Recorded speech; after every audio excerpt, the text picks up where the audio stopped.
নমস্কার। আমি আজ বিশ্ববরেণ্য রবীন্দ্রনাথ ঠাকুর সম্বন্ধে কয়েকটা কথা তোমাদের কাছে তুলে ধরছি। কারণ আমি কালকে ওনার একটা ছবি দিয়ে একটা আমি শর্ট ভিডিও করেছি। সেই পরিপ্রেক্ষিতে আজকের ভিডিওটা। রবীন্দ্রনাথের বলতে গেলে অনেক কথা, কিন্তু অত কথা তো আমার বলা সম্ভব নয় এখন শর্টের মধ্যে। বড় ভিডিও যখন ছাড়বো তখন বলবো। রবীন্দ্রনাথ ভানু সিংহের পদাবলী লিখেছিলেন তার যৌবনকালে।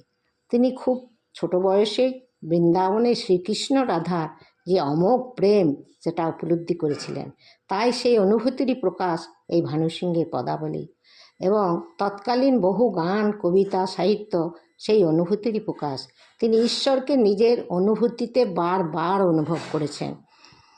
ঈশ্বরকে কাছে পাওয়ার অনেক প্রার্থনা, কাকুতি মিনতি, অভিমান প্রকাশ করেছেন তার রচনার মধ্য দিয়ে। রাধারানী তার গোবিন্দকে পাওয়ার জন্য যে ব্যাকুলতা প্রকাশ বিভিন্ন ভঙ্গিমার মধ্য দিয়ে সখীদের কাছে বলতেন, তেমনি তিনি সেই বিরহকে নানা দিক থেকে বলিষ্ঠভাবে প্রকাশ করেছেন।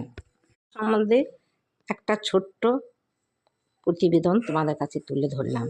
তোমরা অবশ্যই এটা দেখবে। তাঁর চরণে কোটি কোটি প্রণাম। আমার এই বক্তব্য যদি তোমাদের ভালো লেগে থাকে তাহলে আমি ওনার সম্বন্ধে ছোট্ট করে এখন অনেক কিছুই শর্টে দেব। তোমরা অবশ্যই দেখবে, আমাকে এগিয়ে নিয়ে যাবে, এইটাই আমার তোমাদের কাছে অনুরোধ। এর কারণ হচ্ছে আমি ওনার ছোটোর থেকেই ওনার ভক্ত। ওনার গানও কিছু কিছু আমি গাইতাম, কিন্তু প্রতিটি গানে আমি লিপ দিতে পারি, কিন্তু সে গায়ক আমি নয়, গায়িকা আমি নই।